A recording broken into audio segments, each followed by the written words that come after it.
जो पिछले 70 वर्षों का हिसाब नहीं देना चाहते, बस गरीबी हटाओ का नारा देते हैं, और 15 महीने जिनका शासन रहा, जो खुद कुछ नहीं कर पाए, केवल बधाई गीत गाते रहे और लूट बटोरी में लगे रहे, 7 महीने भारतीय जनता पार्टी की सरकार को आकर के हुए हैं। और उसमें हमने कोरोना से सबसे बड़ी लड़ाई लड़ी, जिस तरह से रिकवरी रेट है और जिस तरह से हम लोग कोरोना से बाहर निकल रहे हैं आज, और जिस तरह से संबल योजना का वापस जनता के बीच पहुंचाया गया है, या दूसरी योजनाओं के तहत जिस तरह से जनता तक उनके हित की, चाहे वो बुजुर्गों का पेंशन हो, चाहे महिलाओं के लिए योजनाएं हो, सभी तरह के स्टार्टअप कार्यक्रम हो, कई तरह की योजनाएं जो है जनता के बीच पहुंच चुकी हैं।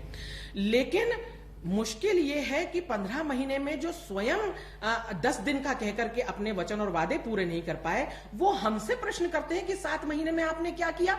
अरे साहब, आपके पास भी 7 महीने का समय कम नहीं था।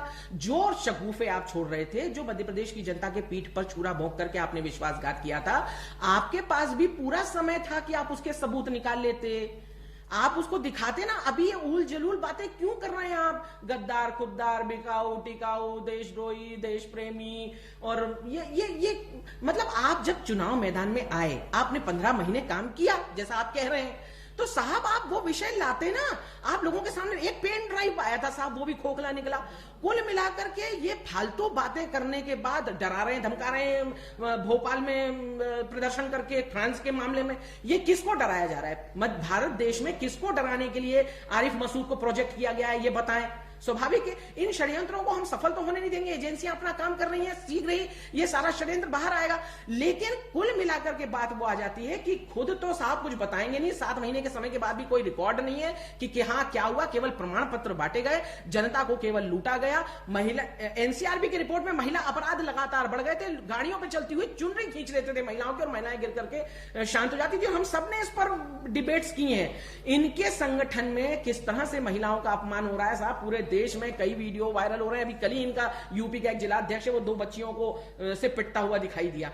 तो ये लोग इस पर जवाब नहीं देंगे।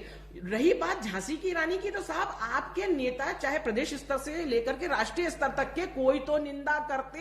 अगर आप इतने ही बड़े वाले हैं और झांसी की रानी जी को लेकर के आप जो तरह तरह के आरोप लगा रहे हैं, तो जब आपके पास थे साहब वो नेता, तब तक तो बहुत अच्छे थे, दूध के धुले थे। लेकिन कांग्रेस से बाहर निकले तो वो गलत हो गए, तो आप जो है वो ब्रह्म ज्ञान देने पर आ गए। लेकिन आपके किसी भी नेता ने महारानी लक्ष्मीबाई के अपमान पर एक भी टिप्पणी करी, निंदा करी, पार्टी से उस व्यक्ति को बाहर निकाला? नहीं निकाला। क्यों नहीं निकाला? क्योंकि यही इनको सूट करता है। इनको केवल वोट बटोरना है। हिंदू मुस्लिम लड़ाने की कोशिश की, नहीं लड़े। अब दलित सवर्णों पर आ गए, और उसको लेकर के किस तरह से घास पे और मैदान में गिरते पड़ते नजर आ रहे हैं इनके राहुल गांधी। और रही बात, ये कह रहे थे कि कमलनाथ जी स्टार प्रचारक है। साहब आपका स्टार प्रचारक तो आरिफ मसूद है, और वही आपका स्टार प्रचारक है, और वही आपके लिए वोट बटोरने की कोशिश कर रहा है। क्योंकि आप लोग वोट की राजनीति पर आ गए, और आप लोग इसमें लग गए कि कौन आपको वोट देता है और कौन आपको वोट नहीं देता है। आपको देश की जनता की कुछ नहीं पड़ी हुई है। कमलनाथ जी ने राहुल गांधी जी का पोस्टर से फोटो क्यों हटाया, ये बताइए साहब। क्योंकि राहुल गांधी जी, कमलनाथ जी भी ये जानते हैं कि राहुल जी का फोटो अगर लगाया तो हम कुल्हाड़ी पर पैर मार देंगे। और अगर राहुल गांधी जी ने कमलनाथ जी को महत्व दिया, अगर वो यहां आ जाते तो वो समझ जाते कि हमारे पैर पर कुल्हाड़ी पड़ जाएगी। तो साहब देखिए, दोनों ही परिस्थितियों में जो हाथ है ना, जो कुल्हाड़ी पकड़ा हुआ है, जो जनता की गर्दन काट रहा था और लूट बटोरी कर रहा था, साहब उसका अंतिम समय आ गया है कांग्रेस का। कांग्रेस अब इस चिंता में है कि अब गए तो कब आएंगे। मिथुन, आपने देखा कि इन्होंने